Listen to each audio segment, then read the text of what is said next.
할렐루야. 2021년 새해 첫 주일 예배로 하나님 앞에 나아가는 모든 성도들을 축복합니다. 오늘도 주의 임재가 충만한 복된 주일이 되시기를 바랍니다. 새해를 맞이하여 우리가 함께 기도로 나아가기를 원합니다. 내일부터 부활 주일을 맞이하는 4월 3일까지 90일 기간 동안 말씀과 기도에 전념하는 기적의 90일을 함께 나누기를 원합니다. 무엇보다도 오늘리교회 성도들이 매일 오전 6시 온라인으로 함께 새벽 예배에 집중하기를 원합니다. 또한 90일 동안 성경을 함께 공동체로 읽는 성경 일독을 할 수 있게 되기 바랍니다. 우리말 성경을 통해서 이제 새벽 기도의 직후에 또 신청한 분들, 또 유튜브 채널을 통해서 나누어 드리는 이 낭독 파일을 우리 성도님들이 듣고 읽으면서 들으셔도 되고, 또 바쁜 일과 가운데 있는 분들은 성경을 오디오로 듣는 것만으로도 충분히 성경 일독이 된다고 생각합니다. 그래서 90일 기간 동안 우리가 새벽 기도에 또 성경을 함께 읽는 이 공동체 전체에 함께 부흥의 기간이 되기를 바랍니다. 새벽 기도회와 또 성경 일독에 함께 완주로 참여하신 분들은 또 교회 양육 체계 안에서 아이스쿨에서 또 4학점을 부여해 드립니다. 무엇보다도 이 기간 동안에 함께 하나님 앞에 더 가까이 나아가는 그런 기간이 되기를 바랍니다. 이 기간 동안 사랑과 선행을 격려하기를 원합니다. 우리나라에 지금 피가 부족해서 각 의료기관마다 헌혈자를 절실히 찾고 있습니다. 작년 연말부터 여러 교회들과 함께 연합해서 이 헌혈 운동을 전개하고 있습니다. 저희 교회는 이제 1월 4일부터 90일 기간 동안 매일매일 우리 성도님들이 각자 거주지에 가까운 헌혈의 집을 찾아가서 헌혈한 이후에 또 인증 사진과 간단한 소감을 교회 채널로 보내주시면 함께 사랑과 선행을 격려하는 귀한 은혜의 시간이 될 줄로 믿습니다. 바라기는 하루도 빠지 않고 성도들이 계속 릴레이로 헌혈을 이어갈 수 있게 되기 바랍니다. 교회 예배당에 헌혈차를 초청해서 함께 헌혈하고 싶지만 여러 위험을 줄이기 위해서 각자가 헌혈의 집을 방문하는 편을 택했습니다. 또 함께 이 헌혈에 참여하신 분들은 선한 그리스도인을 찾습니다, 이 책을 또 함께 선물해 드리고자 합니다. 매년 첫째 주, 둘째 주에 함께 했던 선교 작정은 한 달 정도 뒤로 연기해서 그래도 적은 인원이라도 성도님들이 함께 예배당에 나오셨을 때 진행하고자 합니다. 연기됨을 양해해 주시기 바랍니다. 다음 주 비전 헌금은 이 어려운 기간 동안에 부채로 인하여 고통당하는 이 부채의 굴레를 벗어나지 못하는 그런 어려운 이웃들을 돕는 일을 하고자 합니다. 우리 사회선교사역팀에서 부채 탈출 119라는 이름으로 이미 수년간 진행됐던 이 프로그램인데요, 아주 귀한 열매가 있어서 이것을 함께 나누고 이를 위한 헌금으로 드리고자 합니다. 영상으로 보신 것처럼 우리 대학 청년들은 내일부터 2주간 저녁에 온라인으로 비전 집회를 함께 나누게 됩니다. 신실한 그리스도인으로 사회 곳곳에서 살아가는 그런 믿음의 일꾼들의 간증, 또 말씀을 도전받는 시간 되기를 원합니다. 우리 성도님들도 함께 저녁 8시에 함께 교회 채널에서 원하시는 분들은 누구나 함께 참여할 수가 있겠습니다. 이 시간 나라 민족을 위해서, 또 이 코로나 팬데믹 가운데 한국 교회를 위해서 함께 합심하여 기도하기를 원합니다. 이 나라 민족이 하나님의 창조 질서를 올바로 지키는 나라가 되게 하옵소서. 생명을 경시하고 낙태를 용인하고 합법화하는 나라가 되지 않게 하옵소서. 이 나라에 만연한 거짓과 부정, 음란과 탐심과 헛된 우상과 헛된 이념을 이 땅이 뒤덮는 나라가 되지 않게 하여 주옵소서. 이 나라 민족 가운데 참된 하나님의 질서가 세워지기를 원합니다. 주님, 이 땅에 거룩과 성결의 은혜를 베풀어 주옵소서. 한국교회 이 위기 가운데 더 강건해지게 하시고 믿음에서 떠나는 일들이 일어나지 않게 해주시고 더욱 하나님 앞에 가까이 나아가는 이 재난의 기간이 되게 하여 주옵소서. 복음을 온 세상에 증거하는 일에 소홀함이 없고 위축됨이 없도록 선교의 역사도 지켜주시옵소서. 내일부터 진행되는 기적의 이 90일의 여정을 통해서 이 하나님의 말씀의 능력, 기도의 능력을 체험하게 하시고 우리 대학 청년들이 새로운 소망을 발견하는 집회가 되게 하옵소서. 합심하여 함께 기도합니다. 하나님 아버지, 대한민국을 이처럼 번영된 나라로 세워주시고 수많은 교회들을 통하여 하나님께 예배드리는 나라 되게 하시니 감사합니다. 하나님의 은혜를 잊어 죄악과 타락한 문화 가운데 휩쓸려가는 이 나라 민족을 불쌍히 여겨주시고 이 나라 민족이 하나님을 경유하며 하나님의 창조 질서를 지키는 나라가 되게 하여 주옵소서. 이 땅에 만연한 거짓과 부정, 음란과 악독, 헛된 우상과 헛된 이념들이 이 땅을 뒤덮지 못하도록 지켜주시옵시고 이 코로나 팬데믹을 통하여 하나님 앞에 다시 정결함을 회복하고 하나님 앞에 나아가는 저희들이 되기를 원합니다. 모든 한국교회 성도들 이 위기의 때에 더욱 믿음을 견고히 지키게 하시고 주께 소망을 두게 하시고 연약해지거나 위축되지 않게 해주시고 모이기를 피하는 어떤 사람들의 습관에 치우치지 않게 해주시고 그날이 다가옴을 볼수록 더욱 그리하는 저희들이 되게 하여 주옵소서.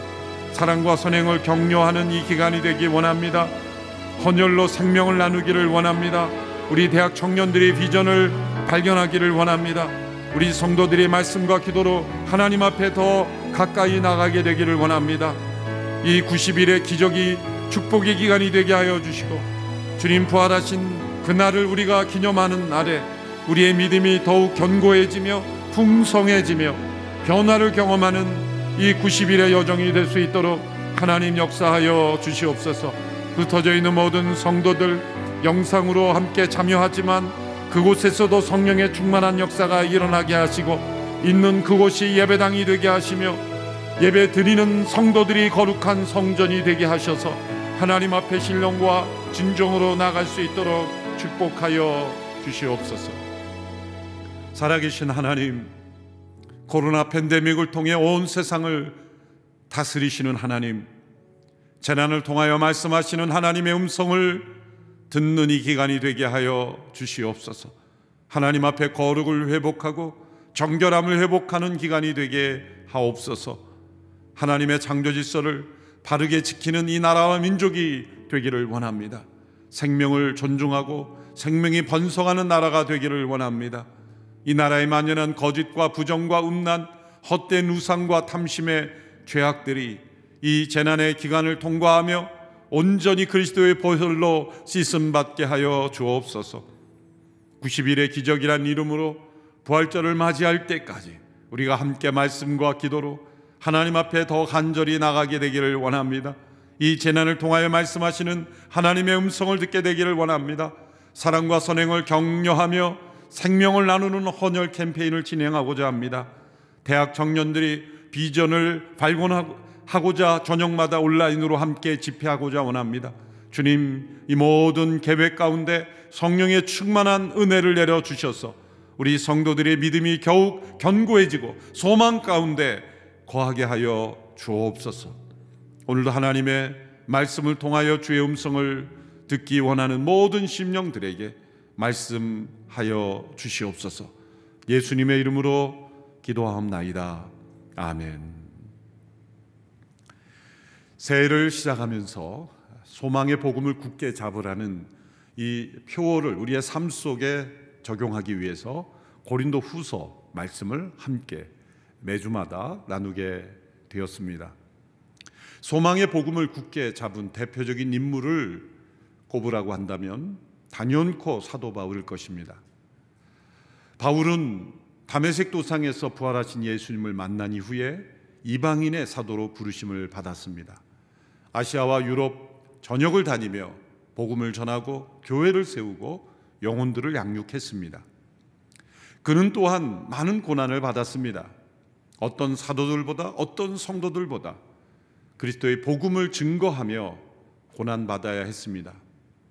사도 바울의 삶과 신앙, 그리고 그가 복음을 전하는 과정에서 받았던 모든 고난의 여정은 우리에게 바울의 서신서들로 잘 남아 있습니다. 사도행전의 역사로 우리에게 알려져 있습니다. 그들의 기록, 그 사역의 기록들을 통해 우리는 복음의 능력이 무엇인지를 알게 됩니다. 복음의 진수가 무엇인지를 깨닫게 됩니다. 복음 안에 있는 이 소망이 무엇인지를 깨닫게 됩니다. 바울이 그 모든 고난의 여정 가운데서도 포기하지 않을 수 있었던, 그 모든 고난을 이길 수 있었던 것은 바로 소망의 복음이었습니다. 바울의 사역의 여정 가운데 가장 큰 고난을 주었던 두 도시를 선정하라고 한다면 에베소와 고린도입니다. 에베소는 당시 아시아 지역의 중심 도시였습니다. 그곳에는 아데미 신전이 있었습니다. 바울이 그곳에 복음의 말씀을 전할 때 범도시적인 폭동이 일어났습니다. 그만큼 복음의 능력이 있었던 것이죠. 복음이 증거되면 우상이 무너집니다. 그 우상이 무너지는 그 현상을 보며 우상에 붙어서 세상적인 이득을 취했던 이들이 반드시 반대하게 되어 있습니다. 참된 복음이 전해지면 영적 전쟁이 일어나며 또한 복음을 반대하는 악의 세력들이 일어나게 됩니다. 그것은 때로 물리적인 충돌, 또 육체적인 핍박으로 이어지기도 합니다. 그래서 사도 바울은 에베소를 떠날 수밖에 없었습니다. 두 번째 가장 힘들었던 도시는 고린도입니다. 고린도는 당시에 가장 번영한 도시며 가장 음란한 도시며 가장 상처가 많았던 도시입니다. 바울이 고린도에서 받았던 고난은 복음이 증거되는 사역에 대한 반대라기보다 복음을 증거했던 바울 자신에 대한 공격이었습니다. 특별히 바울에게 퍼부어진 많은 모함, 중상, 모략, 거짓된 소문으로 인하여 바울이 사도로서의 자격이 없다는 이 엄청난 공격 앞에 직면해야 했습니다. 물리적이고 육체적인 고통보다도 더 큰 고통은 정신적이고 심리적인 고통일 것이죠. 바울이 개척했던 고린도 교회에 외부로부터 들어온 거짓 사도들에 의해서, 자칭 사도라 하는 이들에 의해서 바울의 사도권이 부정당하고 또 바울을 믿지 않게 하는 일들이 일어났던 것입니다. 이 일에 고린도 교회 성도들이 휩쓸렸고 결국 바울은 그 모든 것을 마음의 고통으로 담아내야만 했습니다. 그러나 바울은 고린도 교회 성도들을 포기하지 않았습니다. 왜냐하면 복음 안에는 포기할 수 없는 소망이 있기 때문입니다. 복음 안에는 이 모든 고통을 이길 수 있는 인내와 능력이 있기 때문입니다. 그래서 바울은 여러 번 편지를 보내며 방문하며 그들을 위하여 기도하며 그들의 회복을 위해서 기도했고 결국 고린도 교회는 사도 바울과 건강한 관계로 다시 회복되게 됩니다. 그 모든 과정에서 바울은 참된 복음의 능력을 더 깊이 체험합니다. 자신이 고난 속에서 위로하시는 하나님을 체험합니다. 그리고 자신이 포기할 수 없는 굳건한 소망을 발견합니다. 자신이 약할 때 능력을 주시는 그리스도의 임재하심을 더욱 체험합니다. 두 번째 회심이라고 말할 만큼 자신이 가장 연약할 때 자신에게 가장 큰 능력이 되시는 그리스도의 임재하심을 체험합니다. 그것을 담고 있는 것이 바로 고린도 후서입니다. 고린도 후서는 바울이 고린도 교회에 보낸 네 번째 편지입니다. 고린도 후서라고 하면 두 번째 편지라고 하는 것인데 어떻게 네 번째 편지가 되는 것일까 의문을 가질 수 있습니다. 그것은 우리에게는 전해져 있지 않지만 성경에 분명히 근거를 가지고 있는 또 다른 편지들이 있기 때문입니다. 바울과 고린도 교회와의 관계는 이 편지들을 어떻게 주고받았으며 왜 주고받았으며 그것에 대한 반응이 어떤 반응인지에 따라서 달라지는 것입니다. 그래서 고린도후서 전체를 이해하기 위해서 그 말씀들을 이해하기 위해서는 바울과 고린도 교회 성도들 간에 주고받은 이 편지들이 아주 중요한 배경이 됩니다. 그래서 오늘 첫 시간이기 때문에 이 편지들을 개괄적으로 잠시 살펴보고자 합니다. 바울이 고린도 교회에 보낸 첫 번째 편지는 고린도전서 5장 9절에 근거합니다. 나는 내 편지에 여러분에게 음행하는 사람들과 어울리지 말라고 썼습니다. 주 53년 말에 이 편지를 쓴 것으로 추정합니다. 이 편지는 우리에게 남아있지 않죠. 이 편지는 바울이 고린도 교회 안에 음행하는 자들, 우상숭배, 탐욕과 약탈하는 자들이 있다라는 것을 알게 된 직후에 보낸 겁니다. 그들에 대한 경고, 그들에 대한 올바른 치리, 올바른 권면, 공동체가 그 죄를 정결케 하는 일에 앞장서야 된다는 것을 권면하는 편지였습니다. 그 후에 바울은 이 편지에 대한 응답을 받습니다. 역시 고린도전서에 그 응답이 나오는데요, 글로의 집 사람들을 통해서 이 편지에 대한 응답을 받았다는 것이 나옵니다. 1장 11절이죠. 내 형제들이여, 글로의 집 사람들을 통해 여러분에 대한 말, 곧 여러분 가운데 다툼이 있다는 말을 내가 들었습니다. 또한 스데바나와 그 일행이 바울에 대한 또 다른 소식을 전해줍니다. 7장 1절입니다. 고린도전서, 이제 여러분이 써보낸 질문에 대해 말하겠습니다. 고린도교회 성도들은 바울이 첫 번째 보낸 그 권면의 편지에 대하여 여러 가지 의견을 보냈습니다. 그리고 거기에 대해 질문도 보냈습니다. 바울이 자신이 보낸 첫 번째 편지에 대한 응답으로 받은 그 내용에는 많은 질문이 있었죠. 거기에는 결혼의 문제, 우상의 제물에 관한 문제, 그리고 성령의 은사들에 관한 문제, 많은 문제들을 담고 있습니다. 그런데 그 소식들과 함께 바울은 안타까운 소식을 듣습니다. 그것은 고린도 교회 안에 다툼과 분열이 심하게 일어났다는 것입니다. 바울파, 아볼로파, 게바파, 그리스도파로 나누어 누구에게 세례를 받았는지, 또 나는 누구에게 속한 사람인지 서로를 비방하는 이 다툼과 분열로 인해서 마땅히 치리해야 되고 마땅히 올바른 징계를 해야 될 사람을 처리하지 못한 채 오히려 다툼과 분열 속에 교회가 무너지고 있다는 소식입니다. 여기에 대한 안타까움 속에서 두 번째로 쓴 편지가 바로 우리에게 남아있는 고린도 전서가 되는 것입니다. 고린도 전서는 주후 54년 초 에베소에 있던 바울이 이 소식을 듣고 자신의 첫 번째 편지가 간 것에 대한 응답을 받고 보낸 편지입니다. 이 고린도 전서를 고린도 교회에 보내고 전달하고 그 소식을 전해온 사람이 디모데라는 제자죠. 그래서 고린도 후서는 이 디모데와 함께 쓰게 되는데, 디모데를 통해서 듣게 된 소식은 고린도 교회 상황이 더 악화되었다는 것입니다. 처음에는 분열로 시작하고, 그리고 바울이 권면한 그들을 치리하지 못하고 방치하게 된 상태에서 이제는 이 고린도전서를 전달하고 되돌아온 디모데를 통해 돌아온 소식은 이제는 바울에 대해서도 불신하는, 반대하는, 대적하는 흐름들이 일어나고 있다는 겁니다. 그것은 외부에서 온 거짓된 사람들이 바울을 음해하고 모함하고 공격하는 일에 상도들이 휩쓸려 버린 것입니다. 심지어 바울은 사도로서의 자격이 없는 사람이라는 그들의 주장에 동조하고 있다는 것입니다. 이 소식을 들은 바울은 큰 고통 가운데 처합니다. 그리고 곧바로 고린도로 가게 됩니다. 이것이 바울의 두 번째 고린도 방문입니다. 첫 번째는 고린도 교회를 개척할 때에 일어났던 방문이고, 이 고린도 전서를 보내고 나서 디모데가 그 형편을 전해 듣고 심각한 상황을 보살피기 위하여 두 번째로 고린도를 방문하죠. 그래서 에베소에 있던, 지금의 터키 지역의 에베소에 있던 이 바울이 바다를 직선으로 건너면 그곳이 고린도입니다. 지금의 그리스 지역의 고린도에 바다를 건너서 배를 타고 달려가게 됩니다.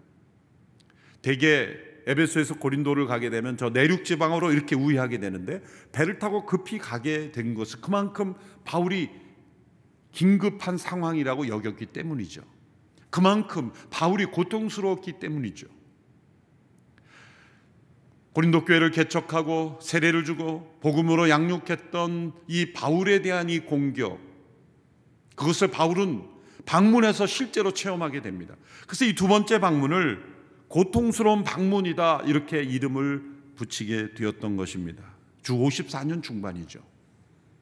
아마도 고린도 교회 성도들과 바울이 서로 대면하여 만나는 시간이 있었을 겁니다. 모일 수 있는 모든 성도들이 다 모였을 겁니다. 바울은 그때 엄청난 고통을 겪게 됩니다. 공개적으로 바울을 비방하고 공격하는 이들이 나타났는데 아무도 그들을 말리지도 않고 오히려 호응하는 그 모습을 보면서 바울은 큰 충격에 빠지게 되죠. 그러나 바울은 그들에게 반응하거나 대적하거나 복수하려 하지 않고 도리어 조용히 고린도를 떠나게 됩니다. 큰 슬픔과 고통을 안고 떠나오죠. 침묵하며 떠나는 그 뒷모습을 향해 도리어 연약한 자다, 무능한 자다, 사도로서의 자격이 없는 자다, 그렇게 비방하는 소리를 들으며 고린도를 떠나옵니다. 그래서 바울은 포기하지 않았습니다. 그 고린도 교회를 향하여 세 번째 편지를 쓰게 됩니다. 이 세 번째 편지에는 고통스러운 눈물이 담겨 있습니다. 그래서 엄한 편지, 매우 심각한 편지를 주 54년 말에 보내게 되죠. 이 편지는 디도라는 제자를 통해서 보내게 됩니다. 눈물의 편지입니다. 바울이 겪은 모든 고통이 담긴 편지, 그러나 매우 엄하고 중한 편지입니다. 고린도후서 2장 4절에 이 편지의 내용이 이렇게 나와 있습니다. 나는 큰 환난과 마음의 고통으로 인해 많은 눈물로 여러분에게 썼습니다. 이는 여러분을 근심하게 하려 한 것이 아니라 여러분에 대해 넘치는 사랑이 내게 있음을 알게 하려는 것입니다. 마음의 고통으로 인해 많은 눈물로 쓴 편지, 세 번째 편지입니다. 바울은 고통 속에 눈물로 썼지만 그 고린도 교회 성도들을 향한 넘치는 사랑이 자신에게 있음을 여전히 밝힙니다. 이 편지를 보낸 이후에 바울은 에베소를 떠나 드로아 지역으로 북쪽 지역으로 옮겨갑니다. 그곳에 문이 열렸기 때문입니다. 그런데 사역이 열매를 맺지 못했습니다. 그 이유는 바울 안에 고린도 교회 성도들로 인한 근심이, 염려가 가득 찼기 때문입니다. 또 디도가 이 편지를 가지고 고린도 교회에 방문하고 더디 돌아오자 그 소식이 궁금하여 마음에 큰 고통이 더해졌다고 고백하고 있습니다. 그 내용이 고린도후서 2장 12절에서 13절에 이렇게 기록이 되어 있습니다. 내가 그리스도의 복음을 위해 드로아에 갔을 때 주 안에서 내게 문이 열렸습니다. 그러나 나는 내 형제 디도를 만나지 못하므로 내 심령이 편치 않아 그들과 작별하고 마케도니아로 갔습니다. 드로아에 갔는데 그 드로아에서 디도를 기다렸는데 오지 않은 겁니다. 그래서 마음이 더 힘들고 심령이 편치 않아 사역의 열매가 나타나지 않았다는 겁니다. 결국 바울은 드로아에서 마케도니아로 또 옮깁니다. 마케도니아에서 고난당하고 있는 성도들과 함께 고난을 받습니다. 그 고난당하는 과정에 디도가 드디어 고린도 교회로부터 오게 됩니다. 디도를 통해 온 소식은 바울에게 큰 위로가 되었습니다. 세 번째 고통 가운데 눈물로 썼던 그 바울의 편지를 읽고 고린도 교회 성도들 가운데 변화가 나타났다는 겁니다. 치리해야 될 사람을 치리하고 바울에 대한 신뢰를 회복하고 그동안 이 모든 영적 전쟁에서 승리하는 기쁨의 보고를 받게 됩니다. 그래서 그는 고린도후서 7장 5절 6절에서 이렇게 고백하죠. 우리가 마케도니아에 이르렀을 때 우리의 육체는 편치 못했고 사방으로는 환난을 당했습니다. 밖으로는 다툼이 있었고 안으로는 두려움이 있었습니다. 그러나 낙심한 사람들을 위로하시는 하나님께서 디도를 돌아오게 하심으로 우리를 위로해 주셨습니다. 마케도니아에서 함께 환난 가운데 있을 때 디도가 전해진 이 소식, 고린도 교회에 대한 소식이 그의 마음을 위로해 주었다는 겁니다. 하나님께서 바울의 기도를 응답하신 겁니다. 자신을 대적하는 무리를 향하여 넘치는 사랑으로, 포기하지 않는 소망으로 대했던 그 열매가 맺어진 겁니다. 도무지 변화될 것 같지 않았던 고린도 교회 성도들, 거짓과 음모에 휩쓸려서 영적인 아버지인 바울을 대적했던 그들이 회개하고 다시 돌아오는 모습이 있었다는 겁니다. 이로 인해서 바울은 큰 위로를 경험하게 됩니다. 하나님이 살아계신구나. 하나님이 내 기도에 응답하셨구나. 하나님은 이 복음 증거의 역사가 고린도에서 더 능력 있게 일어나기를 원하시는구나. 하나님은 고린도 교회를 포기하지 않으셨구나. 바울은 소망을 품고 위로를 경험하게 되었다는 것입니다. 디도로부터 이 소식을 받고 네 번째로 고린도 교회에 이 소망 가운데 보낸 편지가 바로 고린도 후서입니다. 그러므로 성경의 순서대로는 고린도 후서지만 이 바울과 고린도 교회의 관계에서는 네 번째 편지가 되죠. 주후 55년에서 56년에 기록되었을 것으로 추정됩니다. 그래서 이 고린도 후서에는 이 바울과 고린도 교회와 관련되었던 이 갈등과 고통의 여정이 담겨 있어요. 그리고 그 가운데에서 바울이 믿었던 복음, 그 복음 안에 어떤 능력이 있기에 이 모든 고난을 이길 수 있었는지, 바울이 그동안 복음을 전하면서 받았던 모든 시련에 대한 그 바울의 속마음, 그리고 자신이 가장 연약할 때 능력이 되셨던 그리스도의 임재하심, 바울은 무능력자고 계시를 받지 못한 자고 사도로 부르심을 받지 못한다는 수많은 비방에 대하여 불필요하지만 내가 내 자신에 대해서 좀 자랑하겠다, 불필요하지만 내 자신을 좀 설명하겠다, 그렇게 완곡하게 설명하며 자신이 체험한 그 놀라운 신비로운 계시와 자신이 받았던 엄청난 고통, 연약함 속에 그 복음의 능력을 간증하는 것입니다.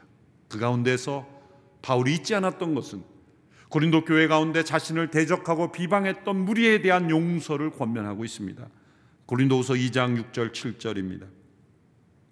그러한 사람에게 여러분은 이미 충분한 벌을 내렸습니다. 그러니 여러분은 그가 더 큰 근심에 잠기지 않도록 오히려 그를 용서하고 위로하십시오.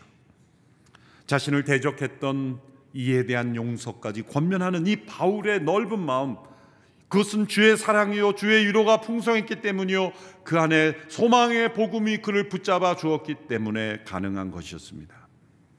결국 이 고린도 교회를 향하여 사도 바울이 예루살렘 교회를 위한 헌금까지 다 참여시켜서 이제 함께 복음의 동역자로 나가게 하는 것입니다. 그러고 나서 바울은 이제 세 번째로 고린도 교회를 방문하게 되죠. 주 57년입니다. 마케도니아 여러 지방을 두루 다니다가 고린도에 와서 석 달 동안 머무르게 됩니다. 바로 이때 로마서를 기록하였을 것으로 추정합니다. 3개월 동안 이제 평안한 마음으로 고린도 교회의 성도들과의 회복된 마음으로 그는 이제 로마 복음화와 그리고 스페인 복음화와 유럽 복음화를 위한 비전을 나누며 로마서를 이곳에서 기록하였던 것입니다. 깊이 있는 서신이었던 로마서를 기록하였을 수 있는 것은 바로 이 로마 교회를 향한 이 사랑을 기록할 수 있었던 것은 고린도 교회 성도들과의 이 갈등과 고통이 해소되었기 때문이라고 저는 생각할 수 있다고 봅니다.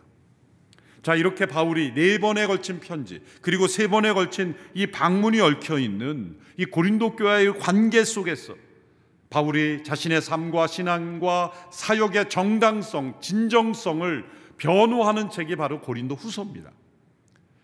그래서 때로 장황하리만큼 자신의 이야기를 털어놓고 자신의 속내를 털어놓습니다. 어떤 주제에 대하여 이슈에 대하여 소논문식으로 서술했던 고린도 전서와 전혀 다른 분위기예요. 같은 교회에 보낸 편지지만 고린도 교회의 그 분위기와 고린도 후서의 분위기는 전혀 다릅니다. 고린도 전서는 중요한 질문에 대한 소논문식으로 잘 정리된 대답을 하죠. 고린도 후서는 때로 조직화할 수 없는, 구분하기 힘든 바울의 속내를 털어놓는 그러한 자기 고백이기 때문이죠. 그래서 학자들은 이 고린도후서의 헬라어 문장이 가장 어려운 문장들이다 그렇게 말합니다.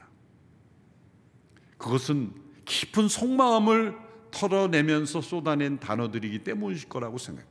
중요한 것은 고린도후서 안에 복음의 능력이 나타난다는 거예요. 바울을 지탱해 주었고 또한 바울을 괴롭힌 그 대적자들을 변화시키고 바울을 신뢰하지 않았던 고린도 교회 성도들을 변화시킨 이 소망의 복음이 고린도 후서에 나타난다는 겁니다. 특별히 오늘 본문은 1장 1절에서 11절 가운데 바울이 그동안의 경험을 압축하는 내용이라고 말할 수가 있습니다. 그런 두 가지를 복음 안에서 경험했다고 고백합니다. 첫째로 복음 안에서 그는 넘치는 이 고난 속에서 넘치는 하나님의 위로를 경험했다고 고백합니다. 오늘 본문 3절에서 6절의 말씀을 읽겠습니다. 하나님 곧 주 예수 그리스도의 아버지 자비의 아버지 모든 위로의 하나님께서는 찬양받으실 분입니다. 그분은 우리의 모든 환난 가운데서 우리를 위로하는 분이시기 때문입니다. 우리가 하나님께 받는 위로로 인해 우리도 환난 가운데 있는 사람들을 위로할 수 있게 하시는 분입니다. 그리스도의 고난이 우리에게 넘치는 것 같이 우리의 위로도 그리스도를 통해서 넘칩니다. 우리가 고난 당하는 것도 여러분을 위로하고 구원하기 위한 것이요, 우리가 위로받는 것도 여러분을 위로하기 위한 것입니다. 이 위로가 여러분 가운데 역사함으로 여러분이 우리가 당하고 있는 것과 동일한 고난을 당할 때도 잘 견뎌내게 된 것입니다. 바울이 고난 속에서 넘치는 위로를 경험했다는 겁니다. 그는 자신이 받은 이 고난을 그리스도의 고난이라 부릅니다. 그것은 예수님의 십자가 고난과 동급의 고난이란 뜻이 아닙니다. 그 예수님의 십자가 고난이 주는 축복을 전하면서 요구되는 고난, 그것은 그리스도의 남은 고난이라고 그랬습니다. 그리스도의 고난에 참여하는 거라고 그랬습니다. 그리스도의 그 구원이 증거되기 위해 필요한 고난입니다. 그 고난이 그에게 넘쳤어요. 어떤 사도, 어떤 성도보다 고난을 많이 받았죠. 그러나 그 모든 고난이 그를 무너뜨리지 않았던 것은, 고난이 넘친 것과 같이 그 고난 속에서 하나님의 위로가 더욱 넘쳤다는 겁니다. 그래서 이 짧은 구절에 위로라는 단어를 9번이나 사용하고 있습니다. 이 위로는 가까이 있을 때만 주어지는 거죠. 고난은 때로 우리가 하나님이 나를 멀리 있다고 느껴지는 겁니다. 위로는 하나님이 나와 너무나 가깝게 느껴질 때 위로가 되는 거예요. 우리가 누군가를 위로한다고 할 때 멀리서 가까이 하지 않더라도 내가 너를 위로해, 위로가 되겠습니까? 그 사람 가까이 가는 거예요. 슬픔 맞은 사람 가까이 가는 거예요. 그 옆에 가는 겁니다. 손을 잡아주고 어깨를 두드려 주는 겁니다. 그리고 함께 시간을 보내주고 함께 눈물 흘려주는 겁니다. 그 슬픔까지 함께 내려가지 않으면 진정한 위로가 되지 않습니다. 누군가를 진정 위로할 때는 그 사람의 슬픔이 나의 슬픔이 되는 겁니다. 나에게는 없는 고난이지만 그 사람이 겪는 고난의 깊이까지 내려가야 진짜 위로가 되는 거죠. 그러면 하나님이 우리를 위로하신다고 할 때 저 하늘에서 내가 너를 위로한다, 그런 말로만 하시는 하나님이 아닙니다. 하나님은 우리를 위로하시기 위하여 고통 가운데 있는 우리의 마음 깊은 곳에 임재하시는 하나님이십니다. 우리 곁에 가까이 계시는 하나님입니다. 우리가 고난 당할 때 하나님이 너무 멀리 계신 것처럼 나를 버리시는 것 느끼지만, 그러나 그 고난을 뚫고 임하신 하나님의 위로는 우리 가장 가까이 우리 곁에 계시는 분입니다. 그래서 위로라는 단어가 이 헬라어로 파레클레시스라는 단어가 쓰였어요. 그런데 성령님, 보혜사 성령님을 가리킬 때 파라클레토스, 같은 단어입니다. 성령님은 위로자이십니다. 그래서 영어로 성령님을 컴포터라고 말하죠. 위로자라고 말합니다. 성령님은 고난 중에 우리를 위로하시는 분으로 임하신 분이에요. 십자가의 고난을 위로하시는 성령님께서 그리스도 안에 임하심으로 그 고난을 이기도록 위로하셨어. 그리고 또한 그리스도의 고난에 참여하는 모든 성도들을 위로하시는 분으로 이 땅에 오시는 겁니다. 그리스도 안에 있는 자는 이 성령 안에서 부어지는 하나님의 위로를 경험할 수 있는 사람입니다. 여러분의 삶 가운데 두 가지 선택의 기로가 있습니다. 하나는 그리스도의 고난에 참여함으로 이 하나님의 위로를 경험하는 삶이에요. 또 하나는 이렇게 생각하는 겁니다. 저는 하나님의 위로 필요 없으니 그냥 고난도 피하겠습니다. 고난도 없고 위로도 없는 삶, 그러나 고난을 통하여 하나님의 위로를 경험한 삶, 두 가지 삶 중 하나를 선택하라고 할 때 여러분 어떤 삶을 선택하시겠습니까? 대개는 저는 하나님의 위로 안 받아도 좋으니 고난도 없는 편이 좋겠습니다라는 마음이 우리 마음속에 들 수 있습니다. 그러나 하나님의 위로는 우리의 고난을 다 씻어내고도 남는, 그리고 그 고난 속에 기쁨을 발견하는, 그리고 그 고난의 속에 임하신 하나님의 위로를 경험하기에 두려워할 필요가 없이 우리는 담대하게 이 고난을 받을 수 있습니다. 그래서 이 고난 속에 사도 바울은 하나님을 만납니다. 위로의 하나님을 만납니다. 주 예수 그리스도의 아버지, 자비의 하나님, 그분이 곧 위로의 하나님이심을 깨닫습니다. 우리는 하나님의 자비하심 그러면 아무 고난 없는, 고난을 면해주는 하나님으로 자비로 생각하지만, 바울이 경험한 하나님의 자비하심은 고난과 함께 넘치는 위로를 경험케 하시는 하나님의 자비였습니다. 이 하나님의 위로는 우리로 하여금 또 다른 사람을 위한 위로자가 되게 하십니다. 하나님의 위로는 결코 머무름이 없습니다. 하나님의 위로는 또 다른 사람에게 위로자가 되게 하십니다. 어느 인도의 원주민 마을에서 일어난 일입니다. 그 원주민 마을의 어느 여인이 두 아들을 잃게 되었어요. 그녀는 슬픔 속에 매일매일 같은 말만 되풀이했습니다. 제게는 아들이 둘이 있었는데 둘 다 모두 내 곁을 떠나버렸습니다. 만나는 사람마다 그녀는 정신 나간 사람처럼 이 말만 되풀이했습니다. 누구의 위로도 누구의 용기 불어넣어주는 것도 다 거절했습니다. 그 말에 사역하던 한 선교사님이 그 원주민 여인에게 이렇게 말했어요. 함께 사역하던 한 여자 선교사님, 흰옷을 입고 사역하는 그 선교사님을 가리키며, 저 여인 보이시죠? 저 여인도 당신과 똑같이 두 아들을 잃어버린 여인입니다. 그 원주민 여인은 그 선교사님에게 달려갔습니다. 선교사님도 저처럼 두 아들을 잃은 여인이라는 거죠. 맞습니다. 저도 당신과 동일하게 두 아들을 잃은 여인입니다. 그러나 저희 아들들은 지금 예수님과 함께 있습니다. 그리고 저도 예수님과 함께 있을 것입니다. 그래서 우리는 함께 만나게 될 것입니다. 그 여인의 손을 잡고 복음을 전해 주었습니다. 이 원주민 여인은 마음을 열고, 이 여선교사님이 자기와 같은 고난 속에 있음을 알고 마음을 열고 예수님의 십자가의 은혜를 받아들이고 그 선교사님을 따라 양육을 받고 귀한 동역자로 변화되었다는 이야기입니다. 하나님의 위로는 우리로 하여금 또 다른 사람을 위로하게 하시는 하나님의 은총 통로입니다. 수많은 사람들이 고난 속에 위로가 필요합니다. 누가 그들을 위로할 수 있겠습니까? 그들과 같이 고난 속에 경험한, 그러나 하나님의 위로로 치유받고 극복한 이들이 그들을 위로할 때 하나님의 복음이 그들에게 증거되고 예수 그리스도의 사랑이 그들에게 전달되는 것입니다. 20대 아들을 사고로 잃은 기독교 철학자 니콜라스 월터 스코프는 예일대 교수님이죠. 나는 사랑하는 사람을 잃었습니다 라는 책을 썼습니다. 그 책에서 이렇게 고백했습니다. 나는 눈물을 통해서 세상을 볼 것이다. 그러면 마른 눈으로는 볼 수 없는 것들을 보게 되리라. 아들을 잃은 그 아픔을 통해서 나는 눈물을 통해서 세상을 볼 수 있게 되었다. 그것은 눈물 없이는 보이지 않는 세상이 있다는 것이고 눈물 흘리는 사람을 볼 수 있게 되었다는 것이죠. 세상을 위로하는 위로자가 될 수 있었다는 거예요.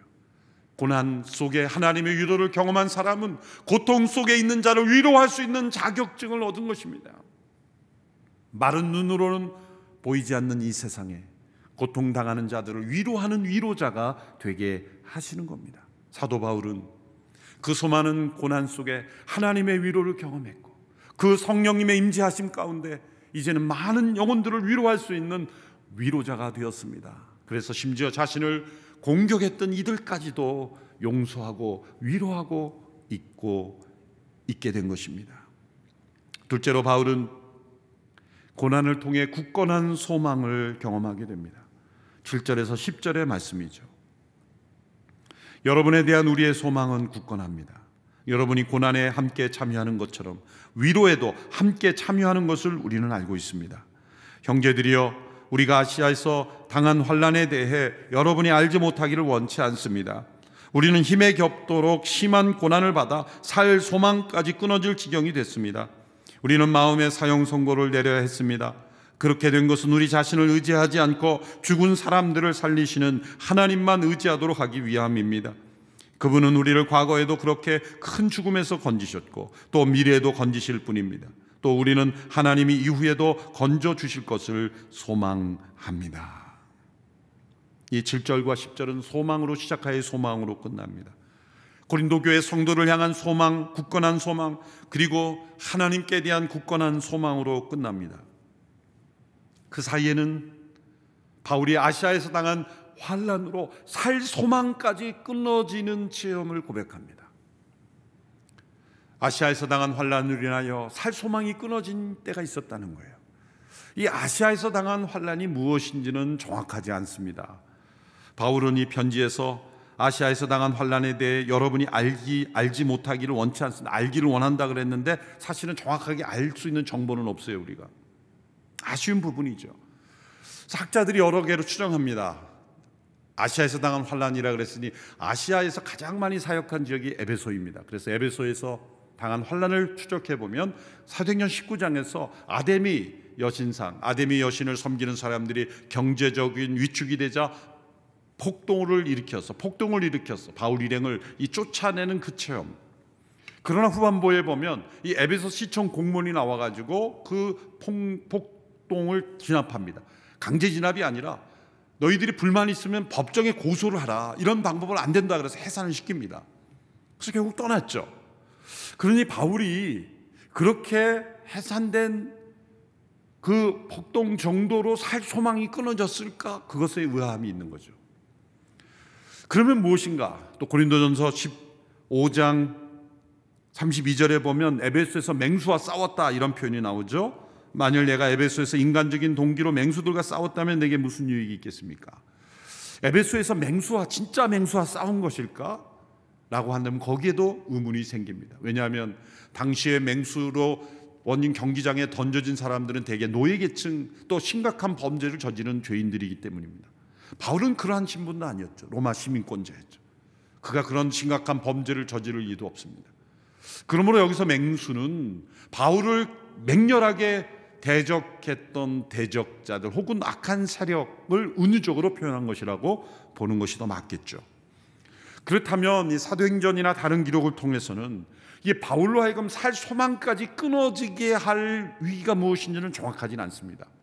추정해 보는 것은 성경이 기록되지 않는 어떤 감옥에 투옥이 됐다든지 그래서 사형 선고가 내려졌다든지 혹은 여행 기제에 어떤 죽을 수 있는 건강에 심각한 그런 문제가 생겼다든지 그런 것들이죠.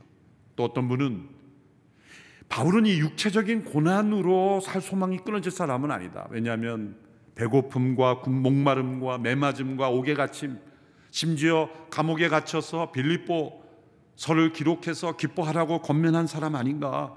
그런 모든 것들은 다 인내했다. 그걸 오히려 살 소망까지 끊어지게 한 것은 오히려 이 고린도 교회 성도들의 이 반역과 대적이었을 것이다. 정신적인 심리적인 충격이었을 것이다. 매우 설득력 있죠. 그리고 이 모든 고난이 합쳐져서 이 고난이 누적되면 한순간에 심리적으로 소위 패닉 상태가 올 수 있는 거죠. 큰 우울과 절망이 올 수 있는 거죠. 그러나 다 정확하지는 않습니다. 중요한 것은 바울이 살 소망까지 끊어지는 환난이 있었다는 거예요. 그 가운데 그는 어떻게 소망을 찾았습니까?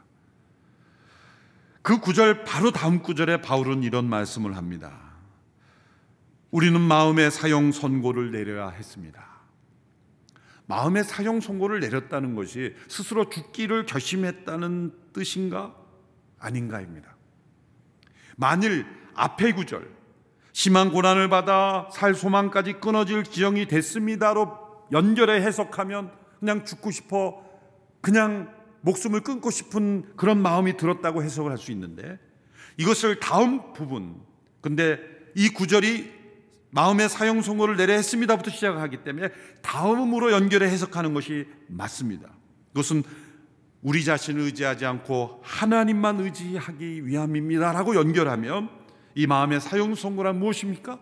그것은 자기 자신의 의지에 대한 죽음을 선언하는 거예요. 이것은 사도 바울이 로마서에 고백한 대로 그리스도의 십자가에 자신을 죽은 자로 여기는 사형 선고인 것입니다.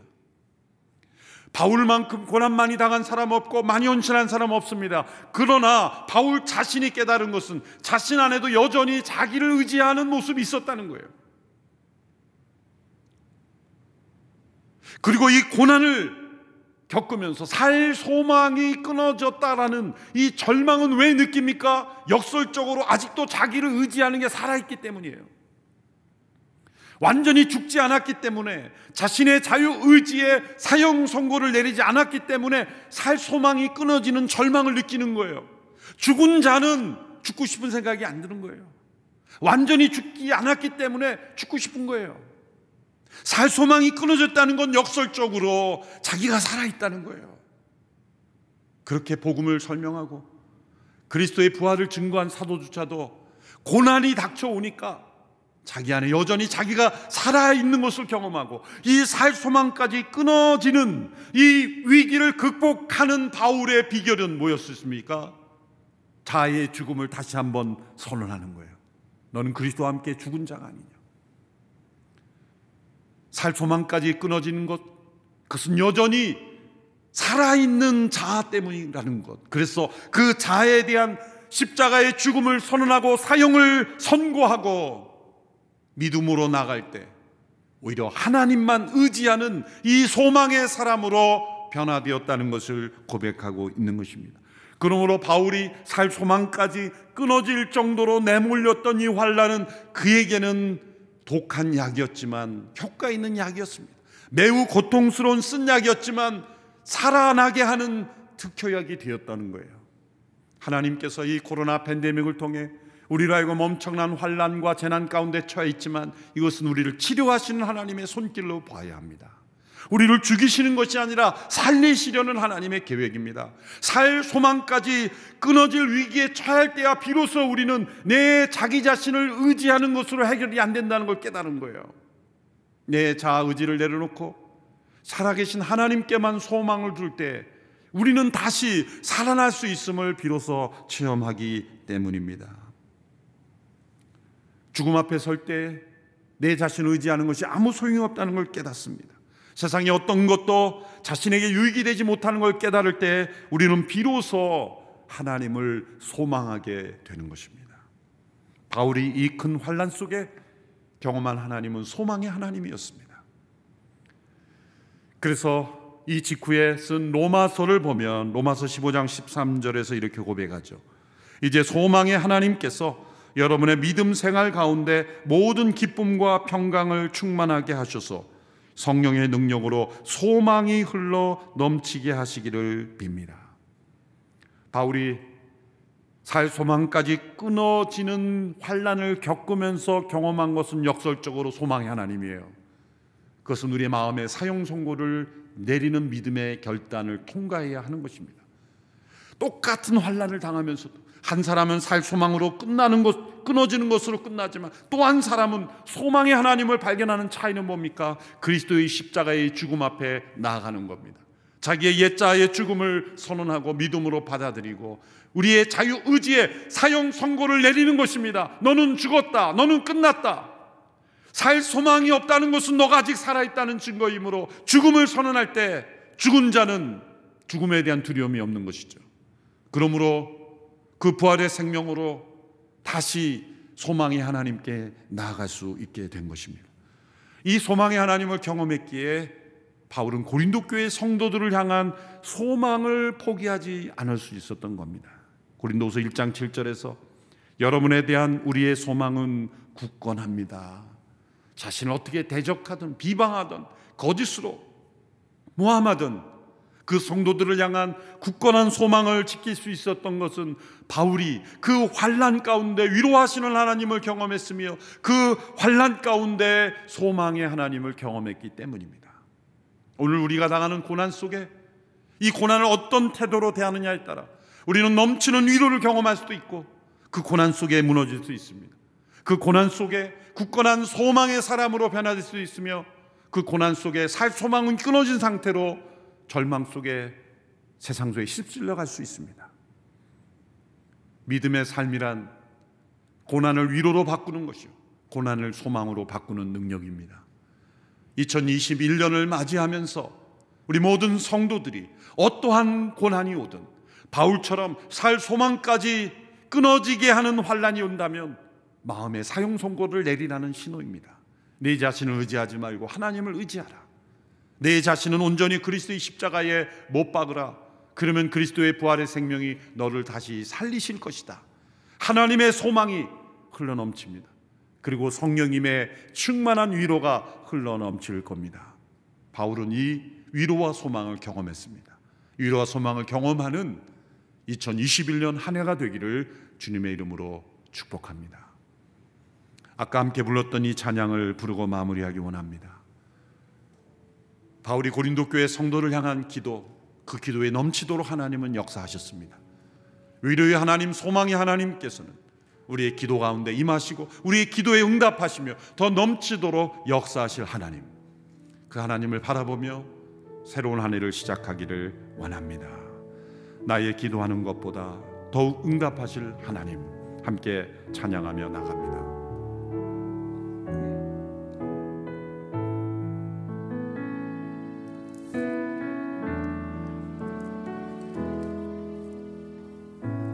나의 기도하는 것보다 더욱 응답하실 하나님, 나의 생각하는 것보다 더욱 이루시는 하나님, 우리 가운데 역사하신 능력대로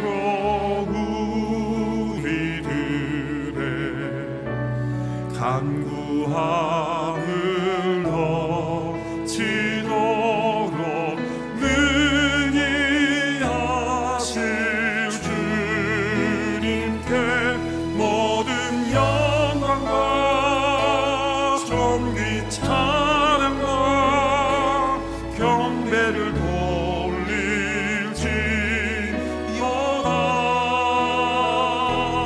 모든 영광과 존귀 찬양과 경배를 돌릴지어다. 나의 기도하는 것보다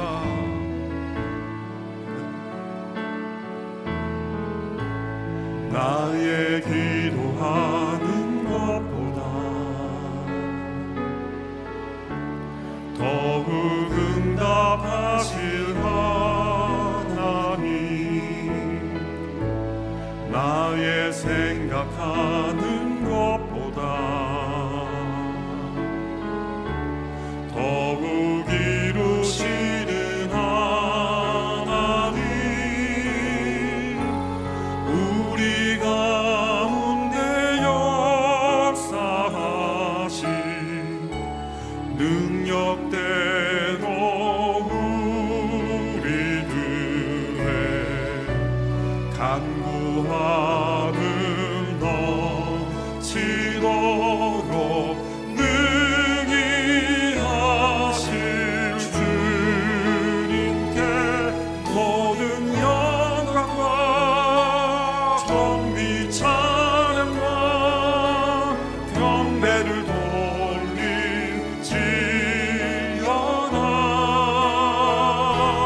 모든 영광과 존귀 찬양과 경배를 돌릴지어다.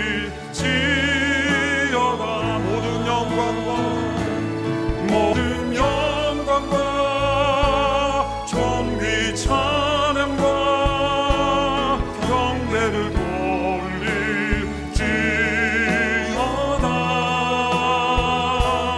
모든 영광과 존귀 찬양과 경배를 돌릴지어다.